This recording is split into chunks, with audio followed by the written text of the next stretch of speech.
Hello team, welcome to another ATP Geopolitics video with myself, Jonathan M.S. Pearce. This is a live stream interview with not Malcolm Nance.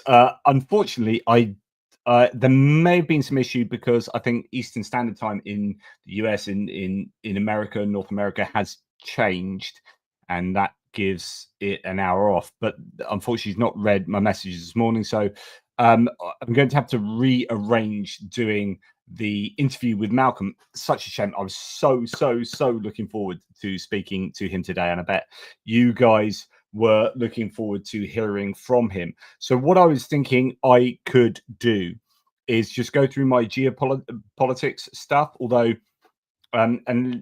it's hard to share with you a lot of audio from the videos I'd want to show you because it's a bit funky like that. And I have to change things around. So I'm just really operating on the fly here. I'm going to keep his messages over on that screen. And over here, let's get the geopolitical news that I was going to share with you and just do my normal geopolitics video. I do apologize. That is just the way things go. And indeed, as Mr. Scrugler says, just wing it. My life is just winging it. It's just a series of events where I wing it. That is how I roll. So let's do that then. Let's get a bit better light on my stupid face. There we go. Hello, everybody. It's me. Right. Let's go and talk about what's been going on in the world. And I might need to just do things a little bit on the fly with regard to what's going on in Europe. There's a European Commission meeting today. They are discussing all sorts of things. I shared with you in my military aid video that many of you might not have watched yet because I've only just sort of released it. But there was a real shame that $40 billion €40 billion aid package to Ukraine that Kaja Kallas was trying to get through required the support of all the European nations, and Italy, Spain, possibly even France and Hungary weren't up for it. And so that's been reduced to 5 billion and looks like that will be spent on ammunition, artillery ammunition for Ukraine, which is obviously better than nothing, but it's not the $40 billion package that was wanted. I'm not 100% sure of the exact reasons for those nations not wanting to do that, but nonetheless, that is a situation. So let's now present what I was going to present. In fact, I can do, if I do it like this, I can give you some, is this the right one? No, I can give you some, what's the word? Some audio in there. Right, I need to come out of that, and this is what happens when it all starts being a little bit annoying. Right, let's go to here, change that. No, it's not liking it, so we're going to go there. Right, I'm going to struggle for audio, but nonetheless, I'll go through what I can. Okay, so the first thing we're going to talk about in this geopolitical news update is foreign ministers of Sweden, Finland, Denmark, Latvia, Lithuania, and Estonia have jointly addressed the European Commission, urging it to accelerate Ukraine's EU accession process. This is really important. There are some strong supporters of Ukraine, as we know, and these supporters are very much wanting an expedition to Ukraine's accession to the EU. This will be so huge, right? So assuming that Russia is not going to be able to achieve its maximalist gains of maximalist intentions, goals of taking over the whole of Ukraine, and any attempt to do so would take years of fighting. Then, if during that time period Ukraine get accession to the EU, that's going to make it really, really difficult for Russia. Like the sooner Ukraine get into the EU, the better it is for Ukraine for all sorts of different reasons, from a kind of national security point of view, but also from an economic and political point of view, to the point where we have the Lithuanian president, Gitanas Nausėda, saying that the suggested date for Ukraine's accession is January the 1st, 2030. Now, that may seem like a long way away. We're in 2025 now. That's less, well, sort of almost 5 years. But actually, as a time frame for getting into the EU, that is really quick.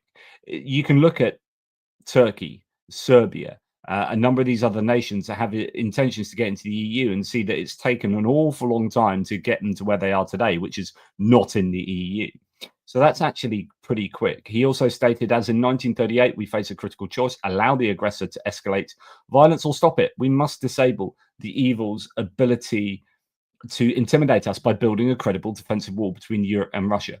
We are at such a fascinating point in history where there appears to be this new age of empires. And I've talked about this a lot. I really want to talk to Malcolm Nance about this because he, listening again to his Jake Bro interview, he was talking a lot about where the US is, where Ukraine is with regard to kind of being at the center of this, I guess, although he wasn't talking exactly about this, but the carving up of the world, this kind of, you could argue, tripolar world. Then you could throw into this the tech broligarchs who have this idea that they want some kind of technocracy or some kind of tech authoritarianism. And the US appearing to want to allow not just Ukraine, but actually all of Europe to be carved up by themselves and Russia. And then, of course, you've got China, and you've got this tripolar world.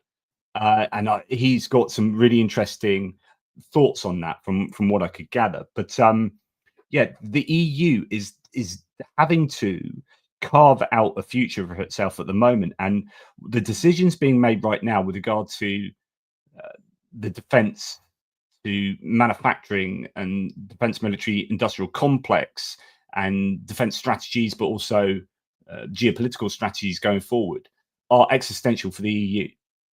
They now have, at least for the time being, while Trump is in charge, and if he's going to change the constitution, there's a move afoot. Steve Bannon's just admitted that they are trying to work out ways. He said this to Chris Cuomo in an interview yesterday or the day before. He said, we are looking at ways to get Trump to be able to be president from 2028 onwards. So they're looking at changing the constitution or finding loopholes or ways around it. Now, that means that it might not just be a 4-year problem and there'll be an election in 4 years' time, and then the US will be back on side. The EU needs to be looking at the US and going, okay, what's our position in the world? How are we now going to understand the world, given that the EU appears to be an adversary of the US? And they were, just a couple of months ago, they were our allies militarily, economically, and politically. And now we're up against it, and we're up against China, and we're up against Russia. And then there are these theories that actually China could come in and say, hello, we're not really an adversary, and we're not really that bothered with Russia. And if the US has gone and done what they've done, we can be your mates and we can put investment into the EU. And so you could see an alignment or a closer working cooperation between the EU and China. So all sorts of things going on in this complex game of geopolitical chess that we are we're witnessing. Okay, just moving on. We have Kaya Kallas, who you gotta love a bit of Kaya Kallas. She's awesome. Our information space is nothing less than a geopolitical battleground. Russia has invested over €1 billion in their state-controlled propaganda outlets in the last few years. It's increasing year on year, and this is a part of the speech she gave. I think this is one of the single most important recognitions that the information space is a battleground. How often have you heard me talk about this? That we are in World War III, and part of that war is in the information spaces. And you and I, we're fighting that. In fact, Malcolm Nance and Jake Bro were talking about this at the end of their chat together, where he's like, talking about all the different platforms you need to get on to get your influence out there, not just from a kind of self-aggrandizing point of view, but from we're fighting this war at the moment. They were talking in terms of like the American political scene, with the information spaces being largely controlled by a certain area of the political spectrum in the US. But you can take that fight or take that idea and apply it to the international geopolitical scene that we exist in. And, we need to be fighting disinformation all the time. When Russia is investing the amount of money it is in troll farms, in disrupting the democratic processes of nations within Europe and in the US and elsewhere, Latin America as well. We need to be investing that much and more to fight that. What are we doing to fight back? This is a battleground, and they were talking. That's Nance and Bro were talking about how there are on all these different platforms. There are all these different audiences that actually don't overlap that much. So some people exist kind of on YouTube, some people exist on TikTok, some people exist on Instagram. And Jake Bro was talking about how he's having to exist in all these spaces at once. And I guess the idea was that was really a lot of work for him.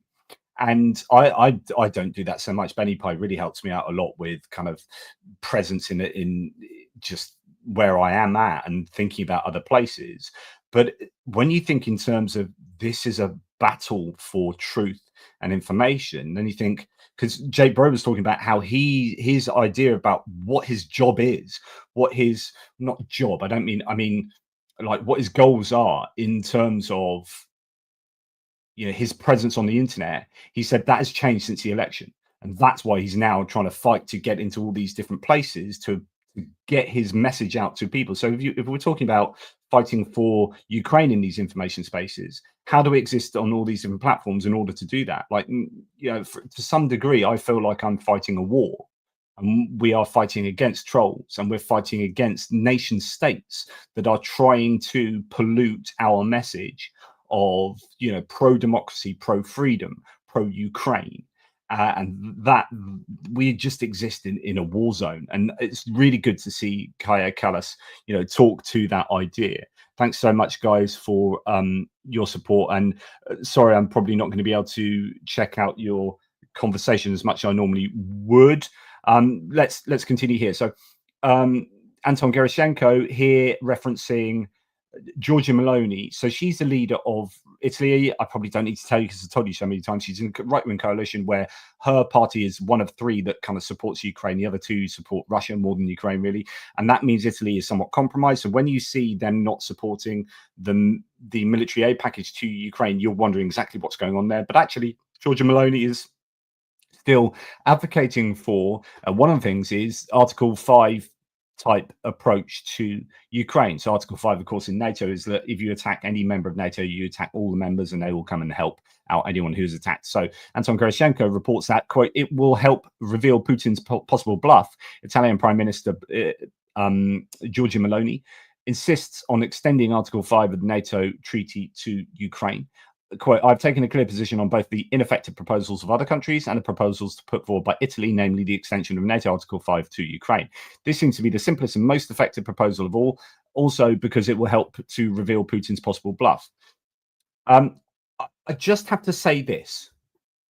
Article 5, if the US just calmed down and thought clearly, and yeah, we might need to think a bit about Hungary and Slovakia here as members of NATO. But if the US just were to agree, and maybe Germany to some degree, to Ukraine being part of NATO, then so much would be solved. It is by far and away the cheapest way for allies to secure Ukraine's future.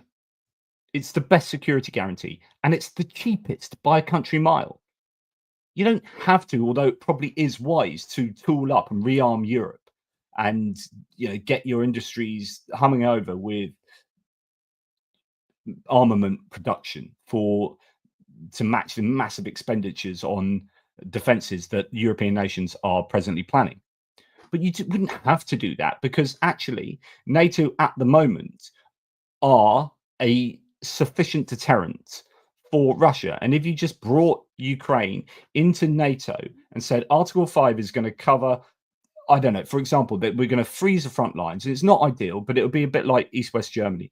You freeze the front lines, you say, right, Ukraine, The main part of Ukraine is in NATO right now. It's just in NATO. And if you do any more attacking, you're going to get all of these guys hitting back. And as you know, call Russia's bluff. If Russia has no plans to invade neighboring countries again, she says, then it's unclear why it should not accept security guarantees that are purely defensive. This proposal should be put on the negotiating table. 100% agree.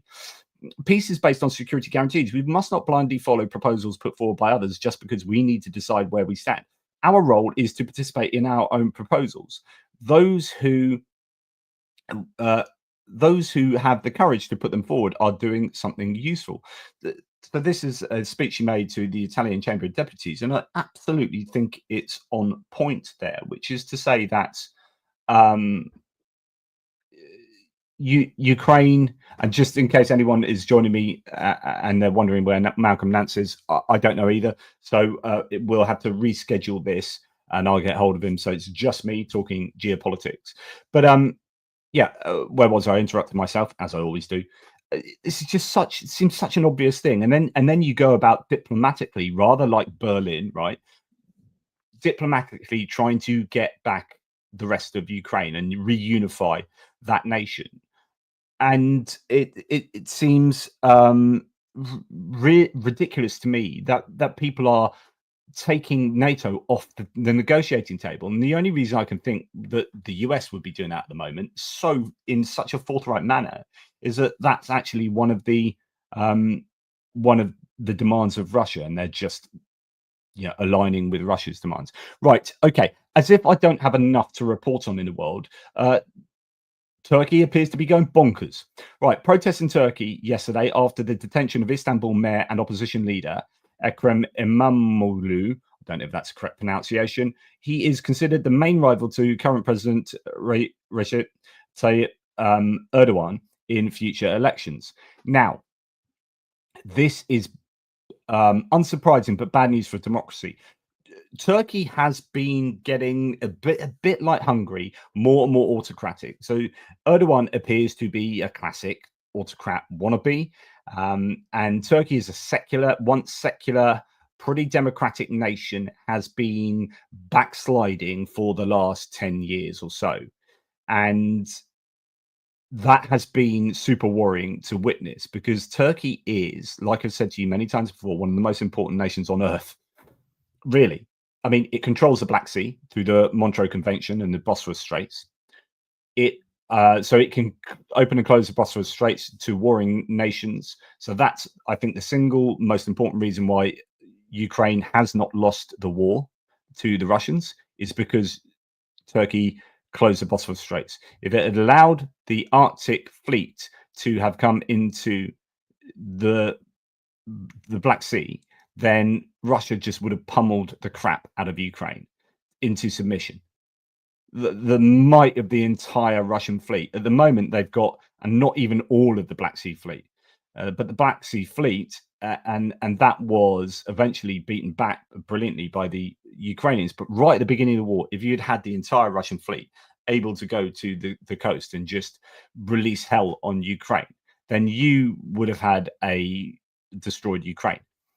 That's my opinion. So that's really important. Why else are they important? They are the crossroads of the north and the south, the east and the west, the Christian world, if you like, or the secular world, and the Islamic world, Asia and Europe, Africa, Middle East and Europe and Asia. Turkey are there right at the center. They're in the they wanted to be in the EU and have made moves towards accession to the EU, although they seem to have cooled off on that.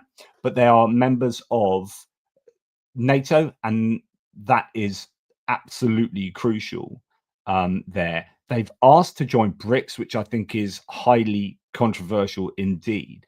But being members of NATO, and the reason why they're members of NATO is because NATO countries realize the importance of Turkey in its geopolitical, in its geographical location, and therefore its geopolitical place in the world.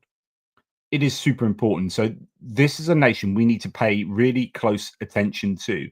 And there's an awful lot going on there at the moment in terms of these protests. So the main opposition leader to Erdogan is now very well, he's vulnerable. He's been locked up. So there's some huge protests there. Reportedly, that was Istanbul last night, or maybe even 2 nights ago now.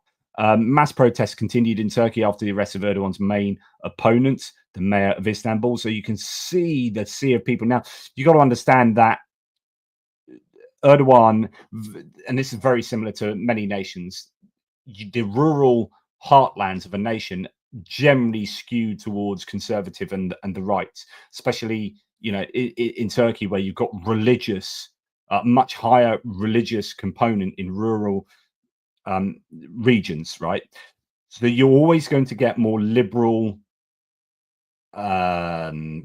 districts, more liberal voters in urban areas. There's the big urban rural divide. You can see it in the US electoral maps, where it's a sea of red, a conservative republicanism, and the blue states are your highly populous states or very small ones which have high populations.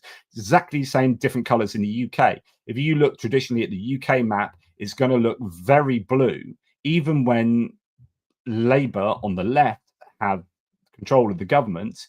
The map looks bluer because you have these larger counties that are or constituencies that are rural, and the smaller, very highly populated, densely populated constituencies are red. But the map looks blue quite often, even though it's sometimes that the left Labour have a majority, because there's this urban rural divide of urban liberal, rural conservative. Now, if you take that to the extreme, actually fascism can, or you could say authoritarianism, autocracy can use that. So if you read Jason Stanley's How Fascism Works, one of the 10 pillars of how fascism works is the bucolic heartlands, which is referring back to the rural heartlands as the kind of tradition of your country and a true representation of your country. Anyway, I digress. So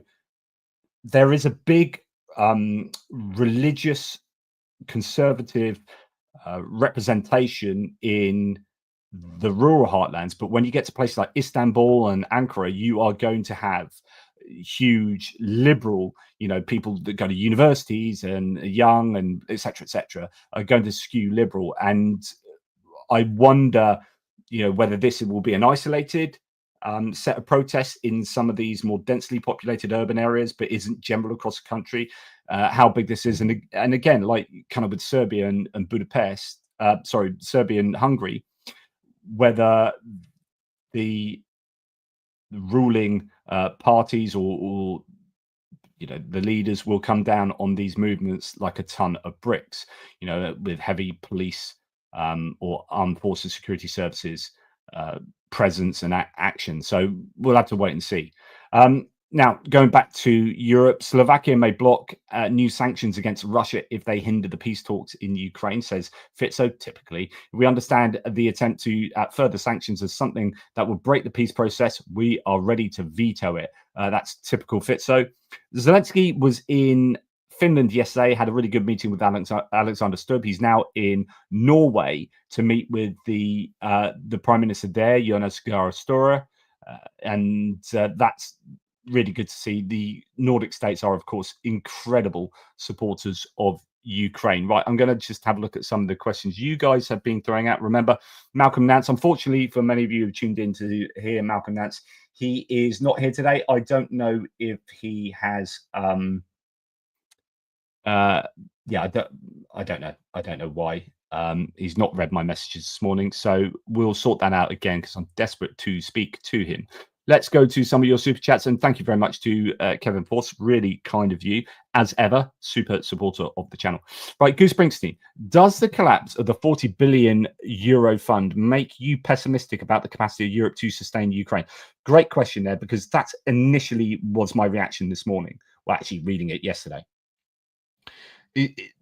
And that Europe is naturally going to be a very difficult place or entity.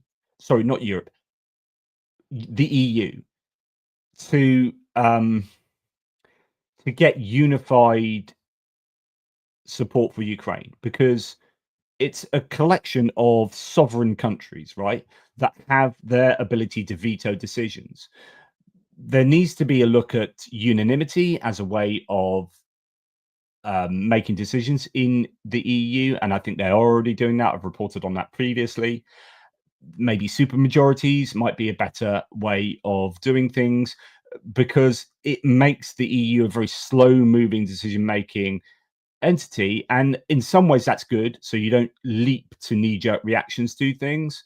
But actually at times of great need like this, where there's compromise within the EU in terms of, say, Hungary and, as we can see, Slovakia, then it becomes difficult to do what most people would think would be the right thing to do. And then you've got everyone competing within that for their own kind of way of supporting. So it might be that this 40 billion euro package is not that everyone's against it. It's just the exact way of doing it.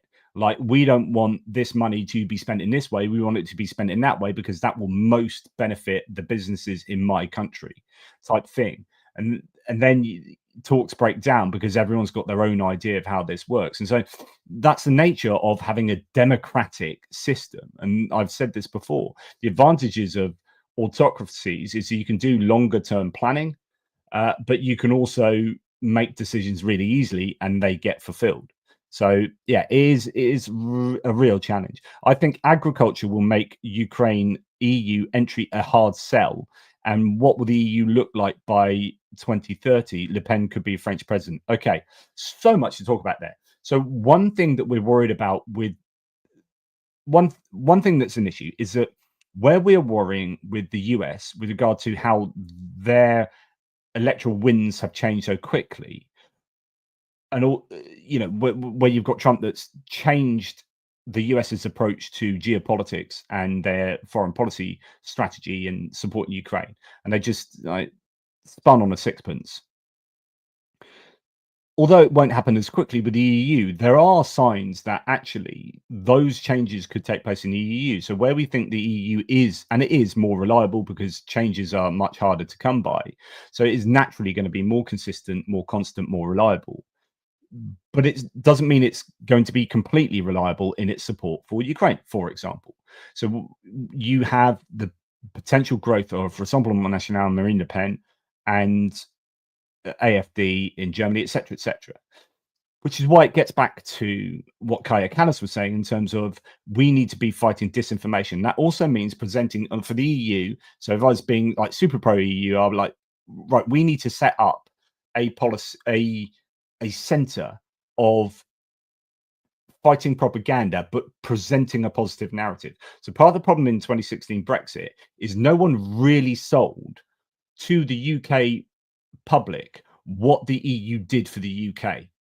It was all about one fear-mongering set of claims against another. So leave UK or like immigrants, and my dad was saying to me, look, we're going to have 80 million Turks in the UK. And I was like, no, we're not. They wouldn't even qualify for the EU based on their freedom of press. It's not going to happen. You're just telling me what the Daily Mail have said. And of course, it never happened. And we're a Turkey now.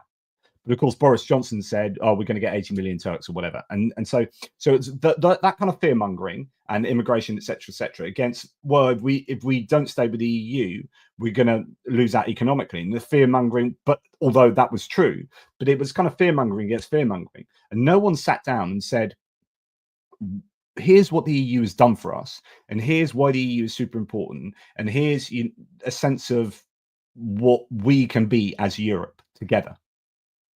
And the EU absolutely needs to do that as a form of fighting disinformation.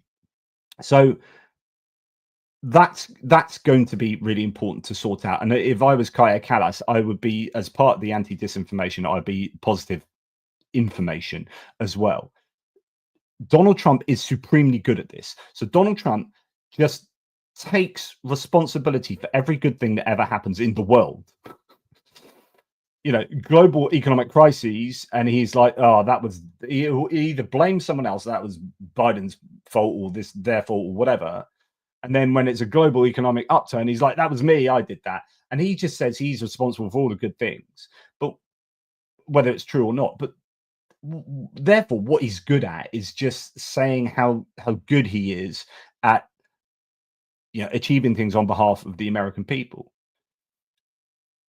That is so important. So Labour at the moment, people are saying this in the UK. There are some good things that Labour are doing under the radar, but they just haven't shouted about enough, like getting immigration numbers down and all these kind of things that people were worried about previously. The present government in the UK is not shouting about what they have succeeded in doing, and they keep getting bogged down on all these negative things that everyone's throwing at them. Every government needs to get much, much better at telling the population how good they are at. I'm not talking about lying in a way that Trump does, but just sell yourself, sell your successes, because we live in a real short-term concentration, short concentration information age, and you need to just be hitting people with sound bites about how well you're doing. So that needs to happen. And on the Le Pen point, Marine Le Pen, who's leader of Rassemblement National, the French right-wing Eurosceptic party, she has tamed her rhetoric. She's actually tamed, it looks like, her policy direction in terms of Ukraine to some large degree. They're now not like so pro-Russia, anti-Ukraine. They're kind of like, they'll abstain on votes. They've taken a very different stance, or a somewhat different stance than they were, which is, what happens. The EU is like a big coalition, and what you find is with coalition governments in individual countries is the extremes get tempered because they have to go into coalition with other people, and in order to get things done, the people in coalition, they aren't always going to be sitting in one particular place. You're going to have a coalition of a range of places, and so the people in the middle, the people on the other side of whatever thing you're talking about, will say, no, we're not going to have that mental stuff over there. So the mental stuff on each end just tends towards the middle. And that's what you're seeing with Le Pen, which is that in order to consider serious ruling, you have to be compromising and tame your most extreme views in a democratic scenario. You don't have to do that if you're Donald Trump in a two-party system, or if you're Erdogan in Turkey, because you just arrest your opposition leaders, or in the US you ignore the judiciary, or you do that, but in a truly democratic environment, actually you need to be tempering yourself. So it could be that by the time 2030 comes along, actually the Rassemblement National have maybe brought around some reforms in the EU, or they're more pro-EU or more pro-status quo. I don't know. There are lots of variables there, but agriculture will be a big challenge for Ukraine becoming a part of the EU, because one of the big mainstays, interestingly, I was listening to analysis the other day about how the UK farmers did really well out of the common agricultural policy in the EU. So EU, the CAP is kind of one of the main things of the EU. And while many farmers during Brexit wanted to get out of the EU, and again, that's probably going back to rural conservatism more than rational thinking, because the National Farmers Union were very clear on, we shouldn't leave the EU because it will be bad for farmers. Our farmers get a really bloody good deal out of the EU. And what happened is we came out of the EU, and then farmers were like, oh, we're screwed. And or that we lost big time agriculturally from Brexit. So the common agricultural policy is super important, but you start taking Ukraine in there as a massive agricultural producer, then you're going to be flooding the EU with all of that produce, and that could affect prices, and it could affect the amount of money EU producers make, whatever, so on and so forth. So there will certainly be challenges, and we've seen that in the blockages at the border, which could, Poland, Slovakia, and whatnot, which could be foreshadowing issues, agricultural issues in the EU. But thanks, Goose. Yeah, is so on the one hand, yes, I'm not pessimistic. I understand how difficult it is to get decisions made quickly and suitably for Ukraine, given the range of voices in Europe. And Ukraine joining the EU will not be easy. There will be people who will find that. There will be nations who will not be so pro Ukraine joining the EU, or sectors within nations, such as your farming sectors. Goose, again, just in abstract, I think term limits in the US are awful. Without them, you'd probably have no George W. Bush or Donald Trump due to the popularity of Bill Clinton and Obama. Terms are too short too. There are pros and cons.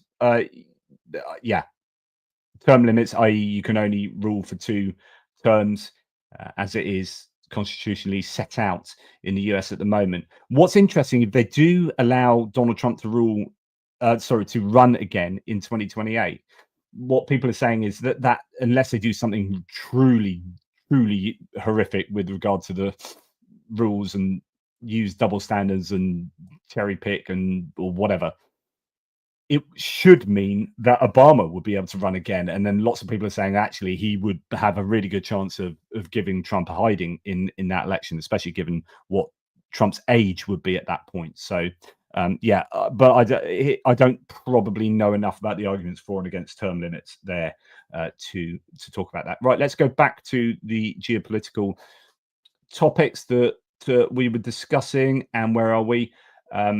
So we have already done the Turkish protest. So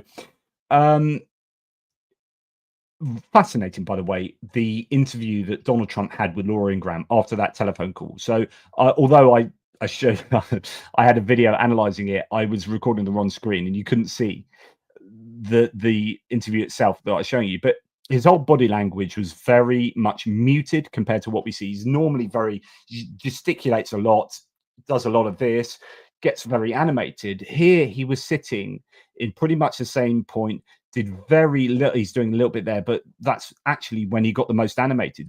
On the Ukraine bit, he was really muted. This was about Canada, where he started getting really angry, and he started getting angry with, I think, a bit of pushback from Laura Ingraham, who actually fact-checked him on a few things, which was quite a rarity. But on Ukraine, he was, I think, reflecting how poorly, I think, the telephone conversation went between him and Putin. And although his lackeys have come out, Mike Walls has come out and said, oh, it was fantastic and this and that, and he's the greatest ever leader, and no one else could do that better. It's clear from his own reactions that it didn't go as well as he would have liked. And in fact, here we are now, although, it looks like there could be a ceasefire on the cards, but the finer details might need some serious hammering out. I think he was expecting to be able to go into that telephone call and just really the whole of the topic of the war. I think he probably was thinking he could sort it out in a day. I mean, that's how naive he is, because he just thinks I'm some real estate mogul. This is like hammering out a deal back in New York. Bish bash boss, do it. I've got all the leverage. I've got all the power. You're going to do what I want you to do. This is going to be just like it was on bloody The Apprentice, where I get to fire you if you don't do what I like. So I am my own little emperor, and you little lackeys and Putin's he's a mate of mine. We work really closely together. We've been through hell together, he says, over the whole collusion thing. We'll get this sorted in 24 hours. And it's like, oh, damn, this is actually way more complicated because neither of these sides want to do what the other side wants them to do. Yeah, that's complicated, mate. And it's a freaking war and people are dying. And there's a huge country, 2 huge countries fighting over this land. Is not going to be something you can solve in 24 hours. And that you would have thought that is absolutely insane. But we've got to this point where people are really seriously thinking that the US is going to try and properly annex Canada. And then, of course, we've got Greenland and Panama, and we've got trade wars and et cetera, et cetera. As this source says, as a pastor said at an interfaith event I was at earlier this week, I can't believe it's become partisan to say Canadians are nice people. So in that interview, he literally said, like, they're the nastiest country to deal with. He said, one of the nastiest countries to deal with is Canada. I mean, really? What, nastier than Russia? Well, of course, you wouldn't think that. China? Nastier than some of the, like, North Korea, the most horrific dictatorships? That Canada's nasty? So the almost the slander that Donald Trump has against Canada at the moment is despicable. Canada's a decent country with decent values, and Trump is, I think, insanely irresponsible for the rhetoric that he is bringing to bear against Canada. I can't believe we have to say, hang on, actually, Canadians are nice people. Why are we at a point where we're having to say that in response to something? And Lauren Graham was absolutely right. And, there's a couple of good questions she threw in there for what's essentially a softball interview with Fox News. You're tougher with Canada than you are with some of our biggest adversaries. Absolutely, 100%. What is going on there? Anyway, there's so much I want to talk about with regard to Canada, with regard to tariffs, the insanity of the American approach, and also, what's going on with Russia. There's a few interviews. I'm going to just do a montage video. I'll try and do it today, maybe tomorrow, where I'm going to take some statements that Fiona Hill made in the excellent interview on Foreign Affairs. My goodness, that was a good interview that you guys should all watch. And then a couple of other interviews I've seen. Professor Kelly on Times Radio and someone else. Just three interviews are like, the team need to know that. They need to hear that. They need to hear that. And they need to hear that. My question is always, what underwrites why anyone makes the decisions they do? So we can talk in terms of Putin about, why do you say why are you doing what you're doing? And we have all these theories about why the war started in 2022 or why that iteration of the war took place. And you might listen to some people who talk about NATO expansionism, but really to get inside Putin's head, you read that 5,000 word essay that he wrote in 2020 and you understand what he's been doing over time, etc., etc. With Trump, trying to understand what he's doing, it's always this question about, well, is he actually an agent, a Russian agent? And by that, I don't mean he's paid up and he turns up to the Kremlin and says, right, what do you want me to do? But he has agency in doing what the Kremlin want him to do. Maybe they've got compromat over him, maybe whatever it might be, or there's agency there with him wanting to do what the Kremlin would like him to do. Or is he an asset? Is he a useful idiot? Is he someone that can be so easily manipulated? Or does he just love authoritarian regimes and want to do things that align with those kind of people and want to do things to appease them, just from a kind of a really naive approach to governance and to what his role is? Does he just happen to have a set of policies that align with Kremlin policies? And that's where you can bring in things like Project 2025 and whatnot, that account of what's going on, which is that he's just fulfilling the Project 2025 goals, is actually not so much to do with him. He's just a useful tool, and not so much of the Kremlin directly, but of Heritage Foundation and Project 2025. And then you start saying, well, actually, but are these guys either agents or assets of the Kremlin themselves? So there's the kind of twice removed idea that actually Heritage Foundation are themselves polluted by Kremlin thought, or they are compromised by the Kremlin, and you can follow the money and you can follow the influence, and then Viktor Orban and Russia, Budapest and Russia, and or is it just all of the above? And kind of sometimes I think it's just all of the above. And you listen to all of these different people who I was just sort of referencing talk about why Trump is doing what he's doing. There are some of them that are saying, yeah, he's just actually really ignorant about all this stuff, and he just fires from the hip, and there's not a lot of thought that goes into this. And then you have Fiona Hill saying, well, actually, he's really unprepared when he goes into these meetings. And I think that would have happened with the Putin phone call the other day. He just gets on a phone call. He doesn't listen to intelligence briefings. If I was having that phone call with Putin, I'd have had 3 to 4 hours beforehand with my intelligence people and my advisors going, right, what are my goals here? And of course, I'm going to be wanting to try and advocate for Ukraine as much as possible. And of course, Trump's not going to do that. But what are my goals here? And what are Putin's goals? And how would he be trying to manipulate me? And what are the signs that he's trying to do something dodgy there? And you war game that, and you play it out, and you run through it, and etc., etc. I can almost guarantee that Trump would have just gone, no, screw that. I'm just going to sit down and have a word to it. I'm going to talk to him, and he likes me, and I like him, and I'll be able to achieve what I want. And then the telephone call takes place, and he doesn't do that because he's woefully underprepared.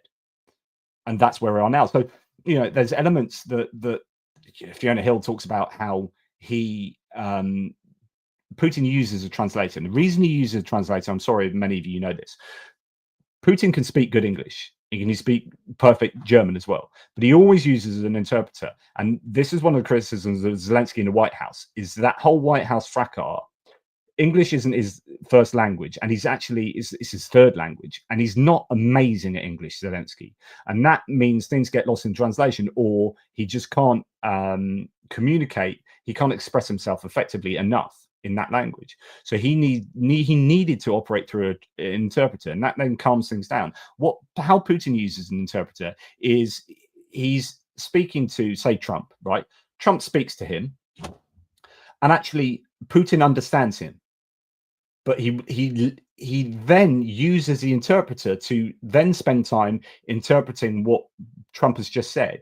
And that time that the interpreter is speaking, Putin's not listening because he actually knows what Trump said. He perfectly understands it 100%. And he uses that time to calculate what he's going to say back to Trump. So he has twice as much time to generate his thoughts and his responses to any person that's speaking in English and German. That puts Putin at a massive advantage. Whereas Trump, then he hears Putin speaking Russian but can't understand that, so then just has to listen to the interpreter and has to react only to that.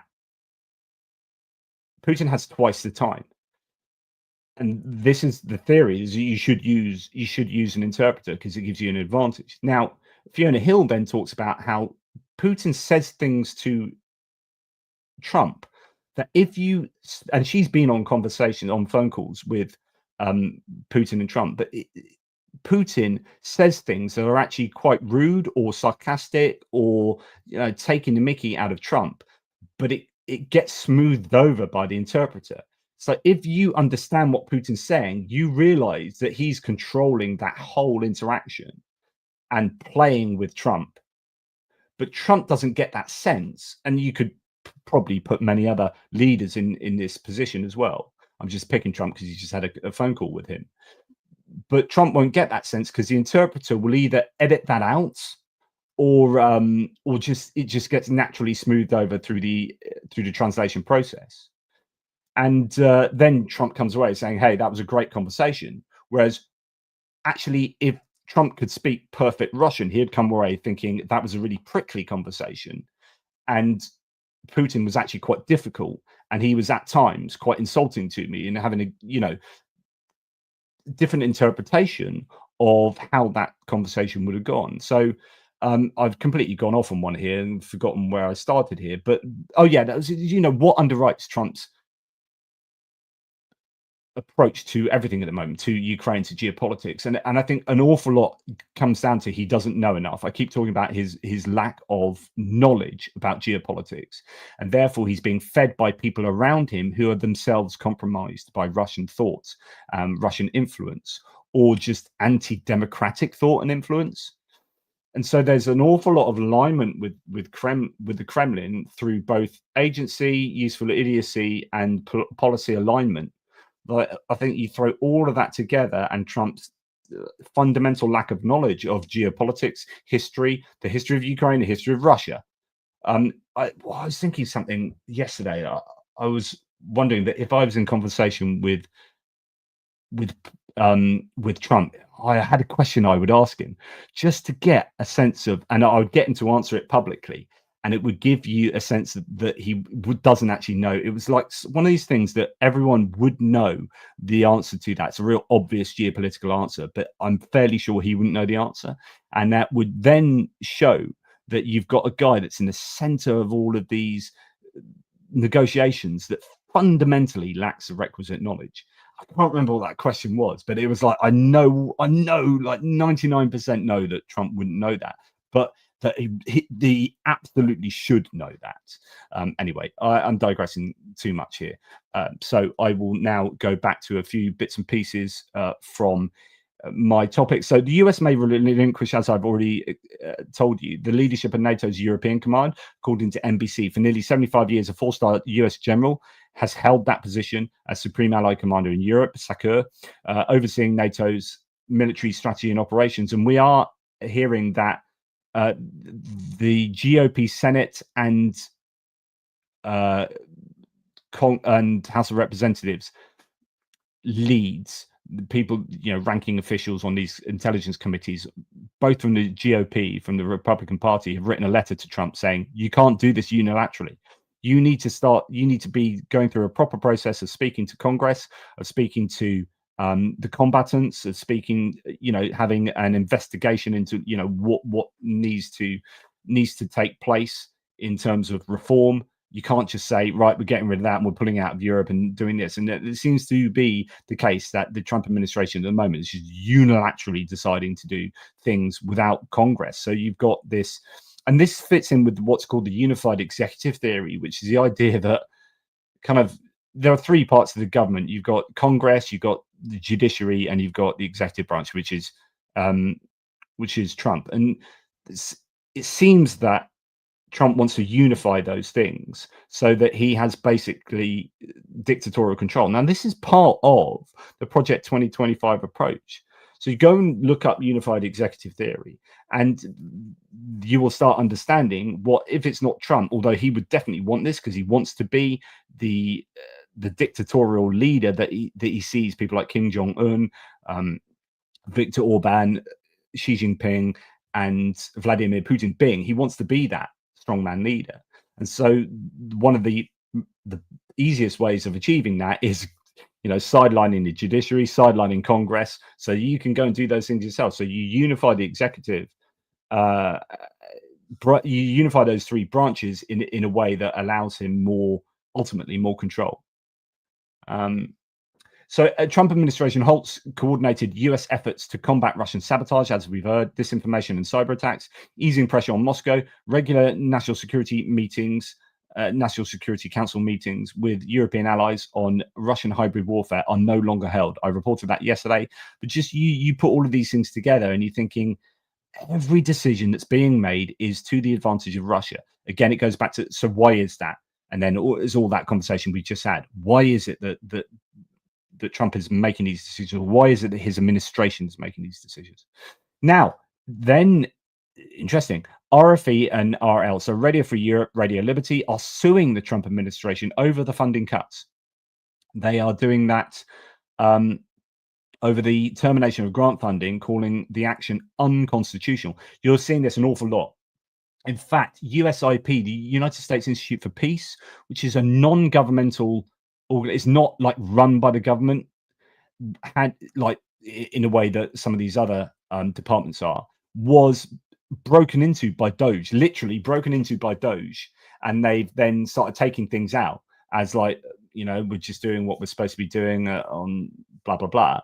They are, I think, are they suing, or they're doing, because they are not part of the US government. It's like you've literally broken into our establishment and you've stolen stuff in the name of cost cutting, and you have absolutely no legal right to do so. So there's just all sorts of crazy stuff going on at the moment. But it's good to hear some, and part of me wants someone like Senator Lisa Murkowski from Alaska in this case to just say, because her history is interesting. She was primaried by a Republican candidate who kind of won the primary, and then I believe, with the support of the GOP, or was replaced. I don't know if it was a primary. She was replaced on the ballot, going back to the last Senate elections that she was in, by another Republican candidate, and she won the election on people writing in her name. Right, that's how she won that. So she is a Republican, but she is someone who is keen on women's rights, as in reproductive rights and stuff, and is becoming more and more disillusioned with the Republican Party as it presently is, to the point where I would like to see her cross the aisle, or at least become an independent, like formally, just say, screw this. Because I'm not going to play it all to you, but she said here how we came to a place where we're fighting now with Canada. Of course, Alaska, Canada, super close relationship up there. And we're making nice with Russia. It's beyond me. As long as we've got to send up fighter jets to chase off Russian bombers, I'm not going to trust Putin, and I'm not going to be quiet about it. Absolutely. And that's great to hear. Wouldn't it be great if she put pressure on by, taking herself off the GOP roster, and then having that freedom to vote with her conscience more, and then having that advantage that the Republicans have in the Senate decrease. They're not banking on her.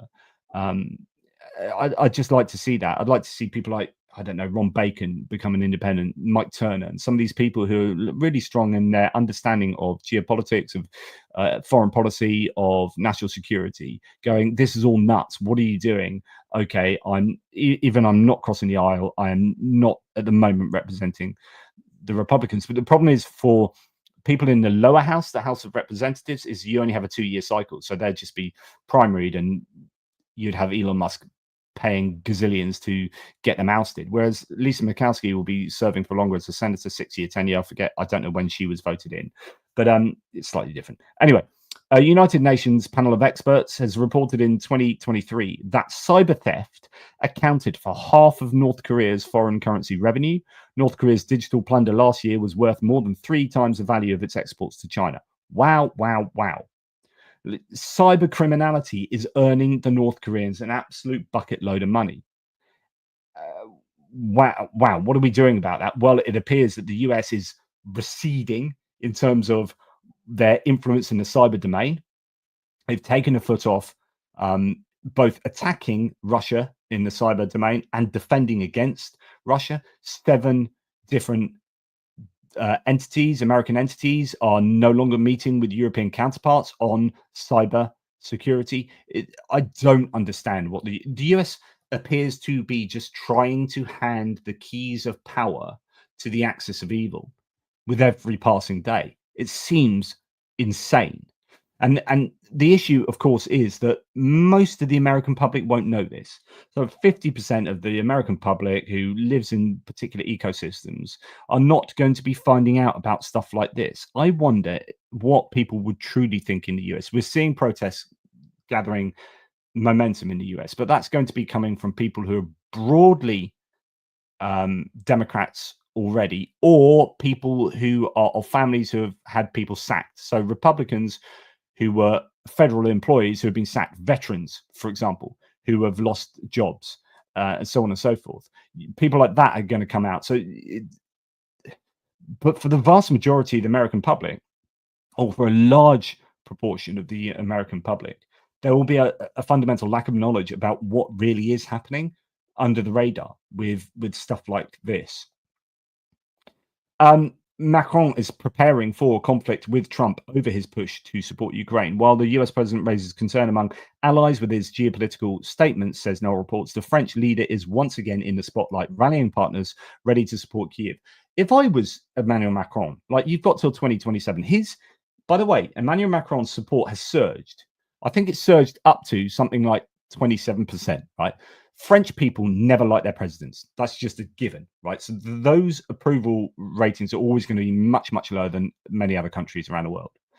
His support has gone up something like 5% recently, and it is basically down to foreign policy. And it's kind of similar to Keir Starmer, actually, in the UK. If I was Emmanuel Macron, I'd just be like throwing caution to the wind now and saying, well, might as well, in for a penny, in for a pound. Let's just go hard or go home. So let's just go absolutely 100% hard. And he seems to be doing that on defense, like massive defense expenditure, trying to do things to support the future existence of the EU, and taking on board fighting for Ukraine.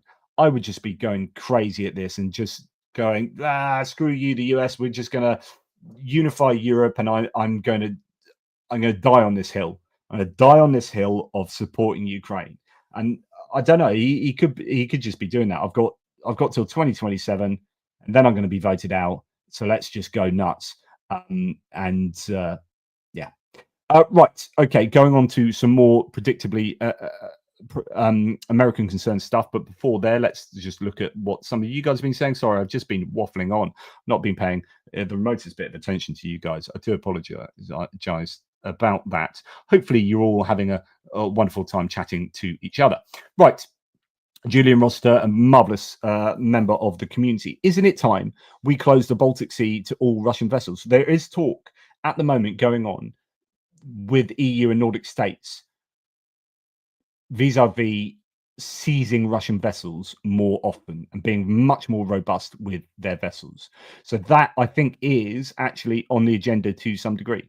Isn't it time we close the Baltic Sea to all Russian vessels? Just the other day, in fact, and I think they've done it under the guise of environmental legislation or environmental safeguarding. So they're now starting to, or at least they have the ability, I presume they always had the ability, but they're looking to enforce it more robustly. And that is, if your vessels are not safe enough, if they are looking like they're going to fail regulations on maritime safety, for environmental reasons or just for outright safety reasons, then they're thinking about seizing these vessels. And because the Russians are using this shadow fleet of old tankers, stuff that they bought, the tankers that broke up, the river boats really that broke up in the Black Sea and have caused all those oil spills. Well, you can multiply that around the world. There will be vessels that largely aren't seaworthy that are being used by the Russians as a cheap shadow fleet. And that could be the weakness. Just impound those vessels. You say, hey, we're just following EU regulations on maritime safety. It just so happens that we weren't doing that as closely as we should have been doing that before or as well. And now we're just going to implement this to the letter of the law. And it turns out that we're looking at all these Russian vessels and they're failing. And so we're going to impound that vessel and impound that vessel and impound that vessel. And then before you know it, the Russians are in a real bind with regard to exporting their hydrocarbons. So I think it'd be good if we start seeing that. And I think, there has been talk about that. Julian says, just the other day, a ship carrying ammo from Syria sailed by, not to mention spy ships close to Ireland and GB. I guess it's always going to be the consideration that anything you do like that is going to be escalatory. And they're playing this fine line. So I think that's, if you can get away with doing it under the umbrella of environmental or maritime safety, then that you can just say, hey, it's nothing to do with the war. Ukraine might well as not exist as far as we're concerned. We're just impounding the ship because it's crap. So yeah, I think there are clever ways of doing that. But yeah, I would also advocate just being hardcore and going hard on Russia and saying, screw you, Russia, you ain't using this sea to transport X, Y, and Z. Johnny Nevergard, thank you for your Norwegian love, my man. We need a new defense alliance, and there's a lot of talk about this. As I mentioned in my military aid video, the UK, so there's this $150 billion worth of European money that is able to be raised in forms of loans, and I think also leftover money from COVID. They have announced that the US will not receive this. US defense manufacturers will not receive any of this money. But they've also said that Turkish and UK, I'm not sure about Norway. Norway's a bit of a funky one. But UK, because there's Norway have a different relationship with the EU. We in the UK, we've appeared to have had a pretty hard Brexit, which is coming out of the EU with no arrangements, no customs union, none of this, none of that, none of it. Whereas Norway aren't properly in the EU, but they're not also out of the EU, and they do have separate arrangements. So people were saying we should have done a Norway or Norway plus deal. And but then the arguments were like, Brexit means Brexit, we're out, blah, blah, blah. What the problem for the UK at the moment is, one, we're economically in a bit of a bad place at the moment. Two, in order to get out that bad place, we need to get closer to the EU, whether you like it or not. That's the economic reality, is they're our biggest trade partners, and we need to start doing more trade with them, frictionless trade if possible. So how do we do that? One of the ways in is through a defense alliance, which has been talked about. In fact, Keir Starmer is doing a good job of putting defense at the center of his foreign policy, and therefore probably, having a lot to do with economic policy as well and industrial policy. And what the UK will want is that BAE Systems and other manufacturers will have the ability to tender for that $150 billion euros worth of defense money that needs to be spent inside the EU. So if we're not a part of that, so they're saying we won't be a part of that as far as buying British stuff unless we have a defense alliance. And actually, that's kind of what we want anyway. So it looks like we will go towards a defense alliance with Europe, and that will also allow us to get some economic stimulus with contracts going to UK defense companies. Hopefully that made sense. Goose Springsteen. Turkey, counterintuitively, has a long history of military dictatorship and coup being the safeguard of secularism. It's really two countries ran together. Such are the inherent intercultural tensions. I remember reading a massive article, feature article in the New Humanist, actually, about secularism and the history of Erdogan, actually, and because it's technically a secular country, which is like right up my alley, that one, but it's kind of trying to chip away at that secularism over time because, again, like I said, Erdogan's core electoral base is with the religious rural communities and regions, and so in order to play to his base, secularism isn't seen as the way forward, really. So yeah, it's a funny one, Turkey. But yes, I don't know what more I can say about that, but thank you very much, Goose. Really appreciate it. Tahir from Norway. Europe woke up late, but now it's boiling. Plans in Norway to build the biggest ammunition plant for artillery in Europe. Thank you, Tahir. And I think the Nordic states and the Baltic states are leading the way. They've really, in some kind of, I guess, a silver lining of the very dark cloud of the Ukraine war is that certain nations have really put themselves on the map. I mean, we all know, like people in America, guaranteed most of my American audience 3 years ago wouldn't have had a Scooby-Doo, wouldn't have had a clue who Kaja Kallas was, right? Or Gitanas Nausėdas, right? We now know who the former Estonian Prime Minister is and the present, Lithuanian Prime Minister, and so on and so forth. We know these political movers and shakers around Europe because they're on our radar, because the war has shown that these nations play a really important part in that war and the support of Ukraine, and therefore have placed themselves on the European map a lot more robustly to say, look, the Baltics are here. Recognize us. We're spending a load of money on defense as a percentage of GDP. We're doing this, we're doing that. Do you guys recognize us? And so when Trump says Europe does this, or Europe's not doing that, hopefully most of us can now stand up and say, that's not true. You're treating Europe as one homogenous entity. And actually what you mean is the EU. And what you then are also not saying or not recognizing is that the EU is made up of a load of different states that sit on a spectrum of whatever you're talking about. If it's defense spending, then some of them are spending more than the US as a percentage of GDP on defense, and some of them are spending a lot less. And so saying Europe does X is doing a disservice to Europe. But we are all so much more knowledgeable, I think, about, and I know we're a very small subset of humanity, right? But certainly we spend a lot of time concerned with the political machinations of Europe and understanding this. But anyway, yeah, Europe has woken up, and many nations in particular, or some nations in particular. There is the Forge de Tarbes, the French ammunition shell, the outer casing forge manufacturer, that is now, it almost went out of business a couple of years ago, is now like hoping to make however many million shells a year or whatever. So, these nations and these big industrial manufacturers like Rheinmetall and Nammo, they are mobilizing, helping to mobilize Europe to supporting Ukraine, and it's really important. So yeah, it's woken up late, but now it's on the scene, Europe. And like I said right at the beginning of this video, it's going to be fascinating to see the role that the EU carves out for itself going forward. And finally, before I get back to my final bits and pieces, Goose says, I think narrative chasing like Kerch Bridge will be destroyed. Russia collapse soon will really hurt the credibility of many of the biggest pro-Ukrainian channels. How often do you feel torn by advocacy versus analysis? I'm not sure I understand this question. Oh, right. I think I do.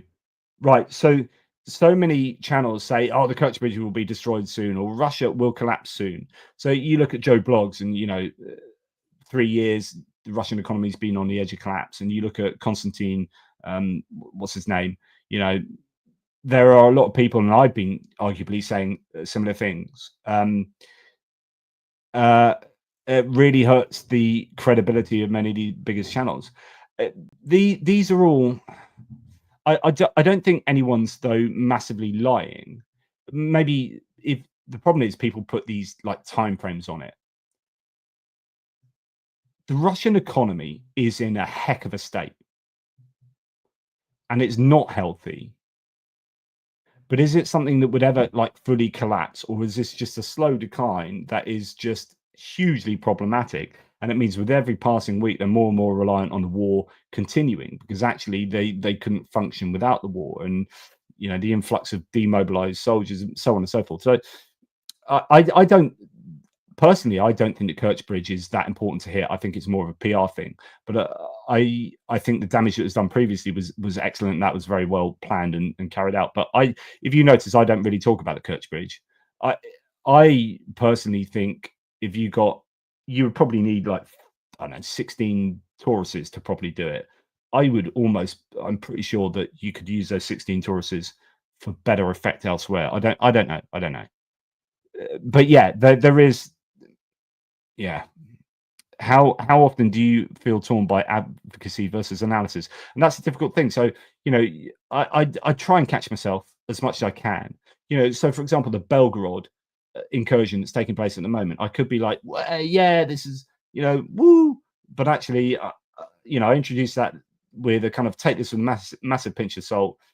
I don't know how effective this is going to be. Hopefully I catch myself enough that I'm not just throwing my pom-poms around for Ukraine in a really inappropriate way. But when it comes to the Russian economy, I do think it is massively screwed. But it has the capacity to remain screwed for a very long time because it has deep reserves and it has hydrocarbons aplenty that it can rely on, and then it has the ability for nations to get around sanctions and so on and so forth. So it's holding on and holding on. I don't know that my credibility has been affected by my pronouncements on the Russian economy and such like, but I leave that analysis to you guys. You guys let me know whether. I don't think I've been massively wrong about anything or in the course of my analysis on this war, apart from maybe the outcome of the US election that I gave it a spectrum and I said it's much more probably going to be at this end, and it happened to be at that end. And so I got the US electoral outcomes wrong. But other than that, I think I haven't been massively inaccurate, and I hope my credibility is still intact. But that's a really interesting question, Goose.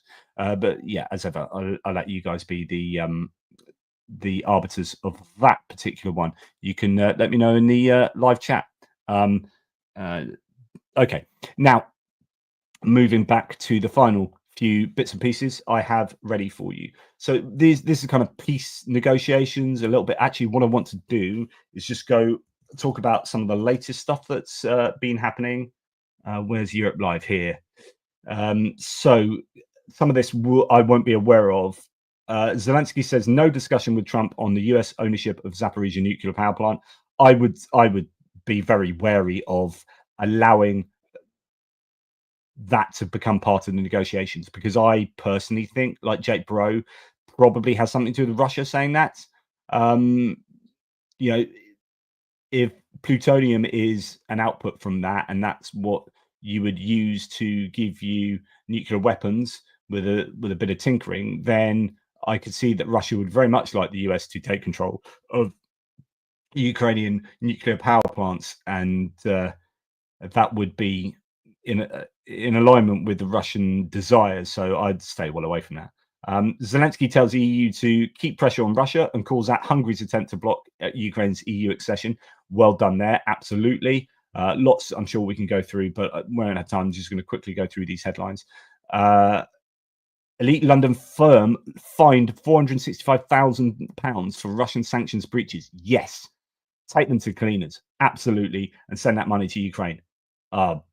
Yeah, good that they've been found out. Obviously, not good that there are people breaking sanctions, but my goodness, they need to be taught a lesson and shown to others to be hopefully to be a deterrent to other ne'er-do-wells who are breaking these sanctions rules. London talks with army chiefs focus on keeping skies, seas, and borders safe in Ukraine if there's a peace deal. So Keir Starmer's having at the moment a closed-door meeting with military leaders, I believe, who are interested in providing peacekeeping soldiers and equipment in the event of, I presume, a ceasefire. And so that's taking place today, it appears, at the same time as there's a European Council summit meeting. Zelensky also gets asked whether he would be prepared to discuss neutrality of Ukraine. He says it was a repeated request from Russia, but that's not an option. Good, as it shouldn't be yet. What else? So obviously Zelensky's having some big press conference, probably in Oslo with the Norwegian Prime Minister. So that's probably why there's lots on him. Europe needs to stand together and stand up, says the ex-NATO chief Jens Stoltenberg. Lots to report. I'm going to go back to my other pre-prepared bits and pieces. No real negotiations are taking place on Ukraine, EU leaders say. EU leaders agreed that no real negotiations are taking place at the moment after discussing Donald Trump's attempts to end Vladimir Putin's war on Ukraine. They've already voiced deep skepticism that the Russian president is serious about seeking an end to the three-year conflict. EU leaders meeting in Brussels for a summit had a quick exchange with Zelensky, who joined via video link. According to a readout of the meeting from the EU officials, the statement said they discussed the situation on the ground in Ukraine and the state of the play of the US-led talks. There was a shared view that no real negotiations are taking place at the moment. Wow, that's actually quite significant, because that goes right against what the Americans are saying, which, if you remember, they said that we're in the 1 yard line from, say, American football. And that metaphor there, that they're really close to, 10-yard line. They're 1 yard from, I don't know, touchdown, next down, or whatever you call it. But they keep saying how desperately close they are, and they're making these huge leaps and bounds. And the EU's come out and said, no real negotiation taking place, actually. It's all a load of bollocks. So that's interesting. EU leaders also discuss how to support Ukraine politically and militarily. Talks that lasted around 2 hours. The show of support was marred by Hungary's refusal to sign a joint text. The European Council calls on Russia to show real political will to end the war, states the text that Viktor Orban declined to support. It also states the EU remains ready to step up further pressure on Russia, including new sanctions and tougher enforcement of existing restrictive measures. Wow. Okay, anyway, back to where I was. Timothy Snyder says, utterly predictably, Putin rejects the unconditional ceasefire offered by Ukraine, as we heard previously, sends Trump off on errands of making the Russian invasion easier and denying Ukrainian sovereignty, while Trump claims he has accomplished something. I think that's a pretty good synopsis of what happened. And of course, we had the two readouts, the Trumpian readout and the Kremlin readout of that phone call, and they were very different. As Max said, it's like they're describing two different calls. The Kremlin readout makes it clear that Putin didn't agree on Trump's proposal for a 30-day unconditional ceasefire, which Ukraine did, and hasn't moved on any of his maximalist goals. And the idea that, or the claim that Donald Trump was kept waiting for an hour, was dismissed very much so by Mike Walls, the national security advisor. He dismissed a report that Putin kept Trump waiting as completely false garbage, fake news. But then in the next breath says, quote, sometimes there are some technical difficulties. Classic spin. Yep, he was kept waiting 100%. And yes, Steve Witkoff was kept waiting for 8 hours in the Kremlin. You can say it didn't happen, but we all know it did happen. And we know it happened because Putin was live on television saying, meh, yeah, he can wait type of thing, read between the lines. He got the call through from Peskov to say it's time for the Trump call. And he said, yeah, don't believe everything Peskov says. So we know he was kept waiting because Putin was there on live television when he should have been talking to Trump. Anyway, Donald J. Trump does not sit and wait for an hour for any head of state. He literally did. So you can say what you like, Mike Walls, we don't believe you. Right, Trump wrote he had a very good telephone call then with President Zelensky. Much of the discussion was based on the call made yesterday with Putin in order to align both Russia and Ukraine in terms of their requests and needs. And that all sounds fairly sensible. So Donald Trump came out and said, just completed a very good telephone conversation with Zelensky. It lasted approximately an hour. Much of the discussion is based on the call made yesterday with Putin in order to align both Russia and Ukraine in terms of the requests and needs. Yep, we are very much on track. And I will ask Secretary of State Marco Rubio, and National Security Advisor Mike Walls to give an accurate description of the points discussed. That statement will put out shortly. I don't know that I've seen that. That's a bit of a nothing burger, but although it does, I think, show that, from being so close to peace, he's now talking about it being very much on track. So I think the US are just I think you're probably getting further away from definite negotiations at the moment in terms of the rhetoric surrounding it. It's going to be interesting to see whether a ceasefire can be agreed upon, whether the finer details there's any budging from, and the budging is going to have, budging could come from either, but if the budging comes from Ukraine, then it means that Russia gets their maximalist demands achieved, and Ukraine, they're never going to sign up to that. And we heard earlier that one of the demands, of course, was that Russia said that Ukraine can't get rearmed during any ceasefire, and the UK has come out explicitly in the last 24 hours and said we will continue to rearm and aid Ukraine even if there's a ceasefire. We will support them to the end, type thing. So the UK has come out and very explicitly gone against what Russia said, and that is good news for Ukraine. I think we are very much on track, and I will ask. Gerashenko is just quoting from that. So that's what's going on there. US officials have told their European counterparts that the European Union will have to be involved in any Ukraine peace agreement, given that Russia wants relief from sanctions imposed by the bloc as a part of a deal, according to Bloomberg. Wow. That's really kind of you. So America's saying that Europe will have to be part of the agreement on, peace in, where is it? Where's that place? I might have to get, where's my atlas? What's the name of that place? Europe. It's Europe. That's it. Yeah. So Europe are going to be able to take a seat at the table in the negotiations about peace in Europe. Who knew? Thanks. Okay. Then we heard, and I sort of talked about this previously, but Elon Musk has been,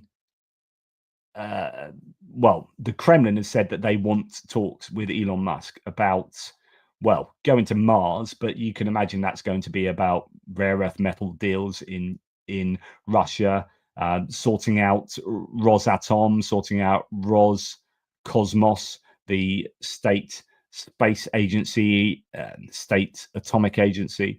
Anton Gerashenko says Russia is expecting to hold talks with Elon Musk about flying to Mars. Putin's international cooperation envoy said on Tuesday. Kirill Dmitriev, appointed by Putin last month as a special envoy on international economic and investment cooperation, said Russia's enemies were trying to derail US President Trump's efforts to restore dialogue with Moscow. Dmitriev stressed that Russia wants to cooperate with SpaceX CEO Musk as part of Moscow's effort to strengthen and develop Russia's space agency Roscosmos and the state nuclear corporation Rosatom. And indeed, you've got your man here. The head of Russia's direct investment fund, Kirill Dmitriev, announced an upcoming meeting with Elon Musk expected to take place, quote, soon. As Chris Owicki, though, says, it's all about the money. Always. Just follow the money. That's why Elon Musk is supportive of Russia and not of Ukraine. At the beginning of the war, he was really supportive of Ukraine, Musk, because that was his moral intuition. And his moral intuition was then eventually trumped by the economic reality for him of supporting Ukraine. The pressure put on him by Russia and indeed possibly China in terms of you rely on us for steel and aluminium and rare earth metals and this and that. And in China, you get to have your Tesla set up in China without any strings attached. You're the only business entity that has the ability to do that. So what does China get in return? What does Russia get in return? And of course, everything is about, well, Russia get to amplify their message all over Twitter and amplify that message through the conduit, through the megaphone of Elon Musk himself, because it's about the money. It's about the money that he, or the natural resources he gets from both Russia and China. And here Russia are very publicly appealing to Musk for more of the same. Okay, that's probably enough from me for you guys. I'm really, really sorry that we haven't had a chance to speak to Malcolm. Oh, he's just read my messages now. But I doubt you guys are going to want to. I doubt he's going to have time to come on and speak now. But at least he's read the messages. Hopefully, we can rearrange that for a future time, or he's going to come on in a minute, and this will be like a 4-hour live stream. But I doubt it. Yeah. So, are there any other questions? Oh, no, we do have a few more. I have a few more from you guys. Mitch Mazarol, thank you so much, Mitch. Oh, I think I've got an email that I haven't read of yours. Oh, I'm so behind. People contact me on like 27 different platforms, and I am so busy. I'm working like 28 hours a day. And I'm not very good at getting back to people or even reading messages because I have so many. I do try and get there in the end. So sorry, Mitch, and you're such an amazing human. Thanks for the stream, JP. Trump needs to be pressed on what annexation looks like. Massive majority of Canadians would stomp this idea in a referendum, regardless of economic coercion. What then? Use of force. Yeah, and the problem is, if there's use of force, then of course that's, well, I would argue there's already use of coercion, economic coercion. So I already think that Trump has broken Articles 1 and 2. It's really interesting speaking to Edward Hunter Christie about this the other day. And he, as a geopolitical analyst, former NATO chap, said, I've never thought about that before. And of course, they and I read out Articles 1 and 2 of the NATO treaty, and he and you know, Trump's America is presently breaking them. So you really could bring NATO to bear against the US at the moment. But the reality is that if force was going to be used, what would American people do themselves? Like, the public would just go nuts. I'm absolutely certain most of them would go nuts. Many of the armed forces would go nuts. People have got, families that are connected across the border that I think it would be insane of him to even remotely do that. But then you'd have armed insurgencies. It would just be an absolute nightmare. They would be condemned by the rest of the international community, the UN. NATO would just immediately either fall apart or they'd be kicked out of NATO, and then we'd come to the help of Canada. And you've got World War III that started by Trump, who said he was going to be the peace president. So it's, wow. What to think about all that's going on at the moment. On the one hand, you want to dismiss him for not being serious, but on the other hand, he is being serious because he keeps saying it. He keeps talking about annexation. He keeps saying he will do it. So either he's lying, like just outright lying every day, because he's saying, yeah, I think we're going to annex them. So he's either lying or he means to do it. So both are irresponsible. It'd be nicer to think that he's lying, but then even in lying, he's causing economic hardship by saying these things, and then causing Canadians to hate the Trump administration and then take it out on American goods, as well as the tariffs, meaning that you're having that anyway. It's just an absolute freaking nightmare. I just don't understand what he's doing sometimes. And even if I look at the idea of having this isolationist but expansionist way of understanding the US, which is we're going to isolate ourselves from all these international alliances, NATO, WHO, UN, Human Rights Council, etc., etc. Right? And we see alliances as evil, like the EU. So we're going to recede from the rest of the world, and we're going to put tariffs on all our allies and basically anyone because we want to rehome manufacturing in the US. And then we're going to take Canada and Panama and Greenland as an economic, industrial, and security set of reasons so that we can become self-sufficient. So the whole idea is the US becomes self-sufficient. Okay, so I understand that. So in the abstract, yeah, I can kind of understand that, but the practicality of achieving that is insane. Like, yeah, okay, right. So you want to take control over, you want to either economically bring Canada to its knees so it allows you to walk in and make it its 51st state, or you're going to militarily do that. Either way, that's disgusting. But the practicalities of that are horrific, and it will be horrific for the US. You will have basically insurgencies, and you'll lose all your allies around the world. Like, what are you thinking? And did we then get back to the question about, well, what is he thinking? How is he going about his reasoning? Is this a case that he's just, as some people are saying, he's shooting from the hip? Yeah, and then likes the idea and then keeps going on. Oh, I just called Justin Trudeau Governor Trudeau. That was hilarious. Do you see that? Do you hear that, guys? I call him Governor because it's like the Canada's not a sovereign nation. They're actually like a state of the US. So, that's quite cool. How about this? Should we make them a 51st state?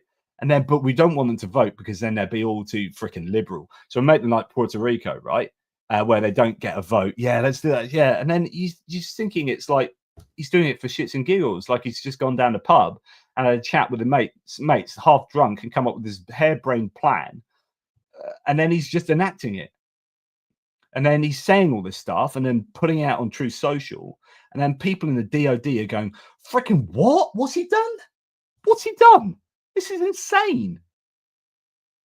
And then, yeah, just imagine some of the conversations going on with the proper people, your long-term career, like CIA, FBI, and DOD people just going, how the frick do we make sense of what Donald Trump has just said in public repeatedly? Just incredible. So thanks for Mitch. I missed that one out earlier, but I really appreciate your support. I would love to speak at length about US approach to everything. I've got a whole bunch of tabs. Well, all the tabs we've just been through, I've got even more. I keep doing these overly long US political analyses because there's so much going on. I want to keep just maintain a flavor of what's going on in the US because we need to understand it because actually it impacts what goes on in Ukraine and what goes on with regard to Canada, the rest of the world, geopolitically speaking. And by the way, like I keep getting people that comment on like when I have segments on like other countries or talk about the US, people saying, look, you should only be talking about the war in Ukraine. You're gonna stop doing and I'm like, have you seen the title of the channel? ATP Geopolitics. I'm going to talk about geopolitics. That will involve lots of countries other than Ukraine. I don't just talk about Ukraine. Yes, I focus mainly on Ukraine, but not exclusively. So it just does my nut in that. But anyway, I will talk about the US, and I do bring my own political baggage, of course, to my analysis. But I will maintain that objectively, the US is democratically backsliding. Objectively, the US is receding from its it is creeping. No, not even creeping. It's going fairly quickly towards an authoritarianism that is quite frankly disturbing. There was a news bit I saw, a video, some of it's transcribed, but a local Ohio news station. Here's just a microcosm of what is going on. And I put on my Facebook today, dystopia. This is dystopia. So, quote, Ohio House has just passed SB1, a bill which forbids colleges from teaching historic events like slavery or the Holocaust, teaching that they definitely did happen. So Ohio has got a bill through saying you can't teach that the Holocaust definitely happened. It mandates that students, quote, reach their own conclusions about all controversial events. So now the Holocaust is a controversial event, not controversial morally speaking, but whether it freaking happened. Like, the controversy is, did the Holocaust happen or not? Ohio is just insane. So, quote, they say Nazis should be taught from both sides, which is insane and very fascist, said one of the college students protesting the bill. The bill also prohibits universities from taking positions on, quote, a controversial belief or policy. So a university can't take a position that the Holocaust actually happened. It defined as climate. So what? Oh, sorry. The bill also prohibits universities from taking positions on controversial beliefs or policies. So what is a controversial policy? Well, they are defined as climate policies, politics, foreign policies, DEI programs, immigration policy, marriage, abortion, or any belief or policy that is subject of political controversy. Students marching the 3 miles from Ohio State University to the state capitol in protest said, quote, this would make us think long and hard before committing to stay in Ohio. And so people are talking about there's a brain drain that might take place because of rulings like this, that Ohio is already being hit economically by some of the things that are taking place. But anyway, like, that's just like one thing happening in one place in the United States that makes me go, holy crap. Like, how far away? Like, always when Margaret Atwood's Handmaid's Tale came out, people have been like, yeah, that can never actually happen in the US. I mean, really? Yeah, okay, we can apply that to a theocracy like Iran or something, but it's never going to really happen to the US. And then you're like, I wonder how much closer to Gilead we now are or they now are in the United States compared to. So if you've got Gilead as 100%, and how close were they to Gilead in 20, I don't know, let's arbitrarily say 2021. And then you're like, 2025, how much closer have you got to Gilead now?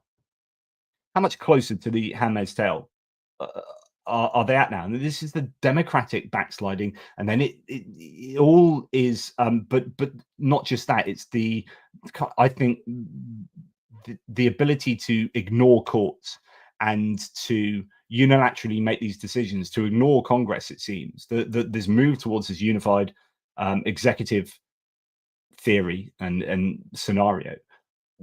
I just think these are dangerous times, and so many things happen. The press is being muzzled in many different ways, some of them quite subtle.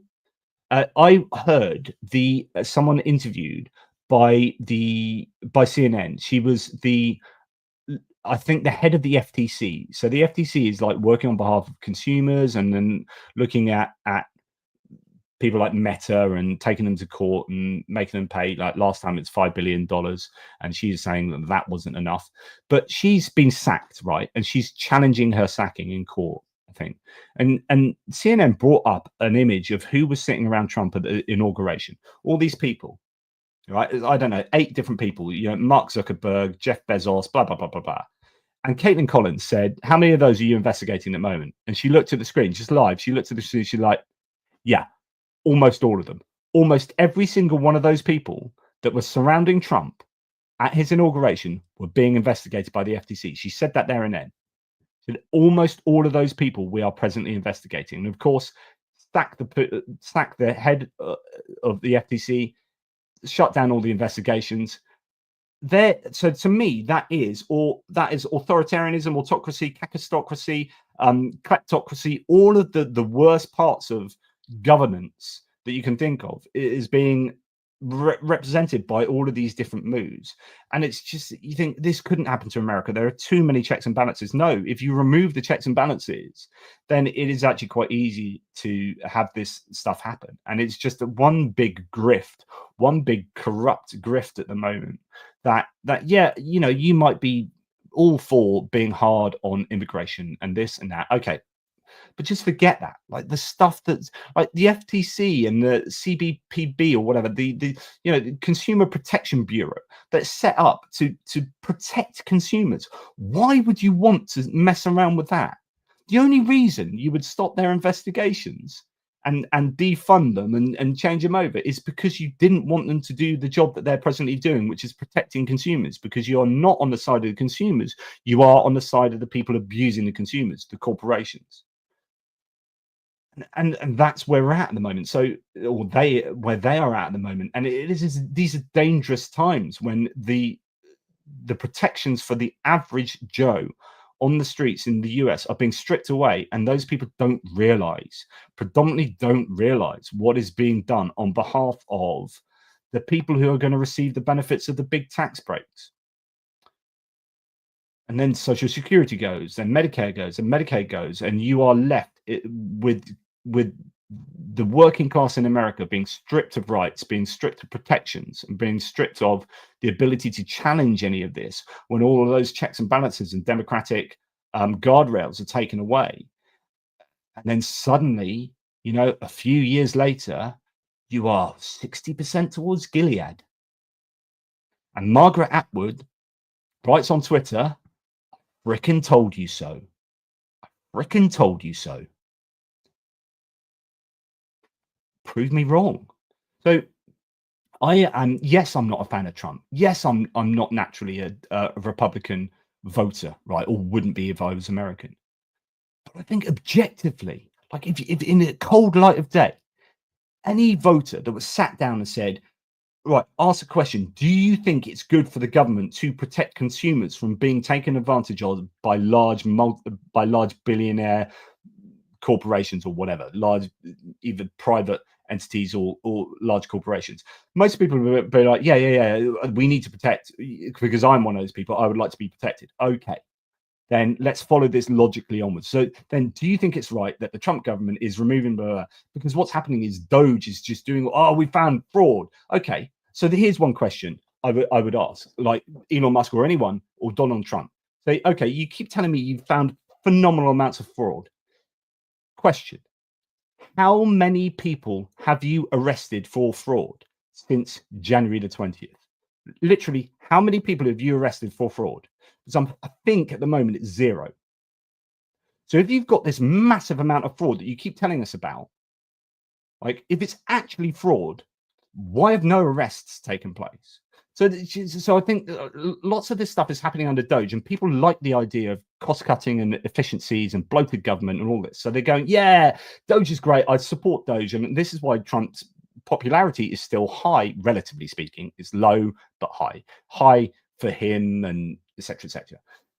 And people are broadly supportive of that. But if you explained how that's being done properly to them and what it's being done to, and actually it's being done to so many of these departments that are going to support you as a member of American society, then I think they would actually come to the conclusion it's probably being done a bit wrong. And so I just think there's a fundamental lack of knowledge amongst the electorate in terms of what's going on with their own slash and burn, the slashing and burning of their own government at the moment. It's all about knowledge, which is why channels like mine hopefully exist, in order to help you guys out with having a better understanding of, it's garbage in, garbage out. But if you don't have the requisite knowledge of what's going on in Ukraine, then you're not going to understand X, Y, and Z. If you don't have the requisite knowledge of how the government works and what the Trump administration is doing, then you're not going to be, making the right decisions or having the right conclusions about X, Y, and Z. And super importantly, if Donald Trump doesn't have the requisite knowledge about everything he's making decisions on, which I don't think he does, then he will make bad decisions. And I think we're in a position where he's making terrible decisions, and he can't even veto those decisions. I think he's being passed an awful lot of stuff from other people who do have a bit more knowledge, but are actually more nefarious, more evil, if you like. The Project 2025 people around him, feeding him stuff. He has no knowledge about these ideas, particularly no way to be able to veto this from I'm not going to do that because that and this, and I know that this is the case and that. If you don't read, then the knowledge you get about this stuff is coming from the people who are handing you the stuff, the executive orders to sign, right? Oh, why am I doing this? Because blah, blah, blah, blah, whispering, is it okay? Yeah, good idea. Yeah, I like that. It's framed in a way that sounds really good. So he signs that, it gets done. And so you've got these operatives, these, the vaults of the world who are the architects of Project 2025, then creating these policies and then allowing Elon Musk to go hell for leather and destroying the government, because it's all about reducing the government to nothing, no regulation. And then what does no regulation mean? It means anyone can do what the frick they like, particularly those who make money. And then you get all those people who are surrounding Trump in his inauguration, making an absolute ton of money, not being regulated. So Musk can do whatever he likes in terms of building stuff to send to Mars, and even if it's going to destroy this entire ecosystem or whatever, and then they can make all this money, and Meta can not be regulated in terms of using people's data inappropriately, and so on. And we go on and on and on and on and on, and the American people lose down here, and the oligarchs and the corporations, they win up here. So the narrative has to be to wrest back that power from the elite. So the whole idea of populism is usually that you want to work on behalf of the populace against the elites. So this kind of radical populism of Trump seemed to set the Democrats in the status quo and the government as the elite, but they're just replacing that elite with their own elite of billionaire oligarchs. And every decision they are making is to the benefit of these people, and none of it is to the benefit of these people down here. So the narrative has to be about wresting that power back to the people and having proper representative democracy to represent the people more effectively and keep those guardrails in place so that the best interests of the American people are upheld through the decisions that the government is making. And at the moment, it's looking more and more like the decisions being made are on behalf of, yes, the oligarchy, but it's looking more and more like an autocracy, like a sort of oligarchic autocracy. So there you go. Anyway, that's me just, sorry, stream of consciousness babbling on. I really should learn to stop doing that, and then I can let you guys get on with your lives. Right. Thank you very much, Matt Bishop. Really appreciate you. You're a total ledge. Okay, so when is political violence okay? Moral dilemma here, moral quagmire. History likes to ask us if we would kill Hitler as a baby. So how does that apply to our situation? It's really interesting. That wasn't oh, Malcolm Nance has just got back to me. Can we reschedule for 2 hours from now? So I might end up doing one. Oh, I need a cup of tea, don't I? 2 hours from now. Okay. If you guys want to hear me talk even more, then you can come and join me maybe in 2 hours from now to speak to Malcolm Nance.